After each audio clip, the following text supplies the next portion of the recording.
So hello everyone, welcome back to my channel, welcome back to another video.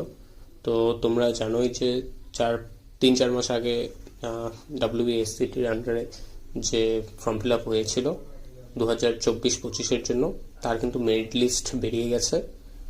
3-4 দিন হলো merit list বেরিয়ে গেছে। Sorry, একটু আমি লেট হলো কারণ আমারও এক্সাম চলছে, তো আমি দিতে পারিনি। তো আজকের থেকে কিন্তু তোমাদের অনলাইন কাউন্সিলিং শুরু হয়ে গেছে। আজকে 15 জানুয়ারি, আজকের থেকে কিন্তু তোমাদের অনলাইন কাউন্সিলিং, ফার্স্ট কাউন্সিলিং শুরু হয়ে গেছে।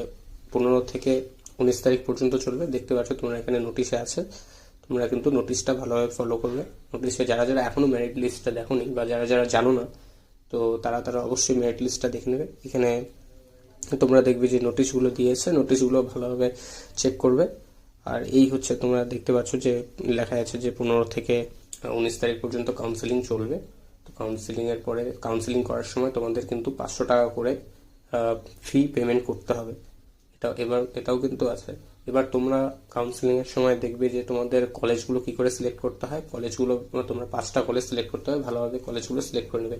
তোমাদের আমি বলবো যে তোমাদের যে গভর্নমেন্ট কলেজগুলো আছে সেগুলো তো আগে অবশ্যই করবে, তারপরে যেগুলো যাদের একটু র্যাঙ্ক পিছনের দিকে আছে তারা বাদবাকি যে নন গভর্নমেন্টগুলো আছে সেগুলোতে করবে অবশ্যই। আর এই হচ্ছে তোমাদের হচ্ছে মেরিট লিস্টটা দেখো, এখানে অনেক জনের নাম আছে। তোমরা তোমাদের র্যাঙ্কটা দেখে নিয়ে সেভাবে কলেজগুলো কিন্তু সিলেক্ট করবে। তো অবশ্যই শুরু করে দাও, আজকের থেকে তো শুরু হয়ে গেছে। আর আমি এক্সট্রিমলি সরি, আমি এত লেটে এই ভিডিওটি আপলোড করছি কারণ আমি একটু ব্যস্ত আছি, আমারও এক্সাম চলছে, তাই আমি দেরি হয়ে গেল। যারা যারা জানো না তোমরা প্লিজ অনলাইন মোডে ফর্ম ফিল আপটা করে নাও, কাউন্সিলিংটা করে নাও। আর হচ্ছে তোমরা যদি না পারো নিজে করতে, তাহলে কোনো ক্যাফেতে গিয়ে করে নাও।